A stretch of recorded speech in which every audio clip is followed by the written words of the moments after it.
കൂട്ടുകാരെ, ഉച്ചയായപ്പോ ഞാൻ ഇത്തിരി കിടന്നുറങ്ങി. ആരോ വന്നതുപോലെ തോന്നി, പക്ഷെ ആരും വന്നില്ല. പപ്പ മുറുക്ക് കൊണ്ടുവന്നു. അയ്യോ അല്ല, പക്കാവട കൊണ്ടുവന്നു. ചേച്ചി ഒടിയിലുണ്ടോന്നൊക്കെ ടെസ്റ്റ് ചെയ്ത് നോക്കി. അമ്മ കട്ടൻ ഇട്ടുകൊണ്ട് വന്നു. ഞാനത് അറിഞ്ഞില്ല, എവിടെയോ വായി നോക്കിയിരുന്നു.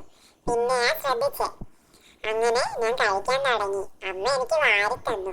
ഞാൻ പറഞ്ഞു, വലിയ കുട്ടിയായില്ലേ, അതുകൊണ്ട് കയ്യിൽ വെച്ച് തന്നാ മതി, ഞാൻ കഴിച്ചോളാന്ന്. അങ്ങനെ ഞാൻ കഴിക്കുക കേട്ടോ.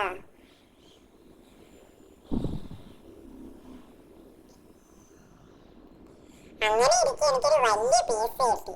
എനിക്ക് കഴിക്കാൻ പറ്റിയില്ല. അപ്പൊ അമ്മയോട് ഞാൻ ഒടിച്ചു തരുമോന്ന് ചോദിച്ചു. അമ്മ എനിക്ക് ഒടിച്ചു തന്നു.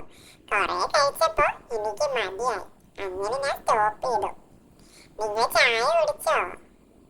ഞാൻ കട്ടൻ കുടിച്ചു കേട്ടോ. അപ്പൊ ശരി, പിന്നെ കാണാമേ.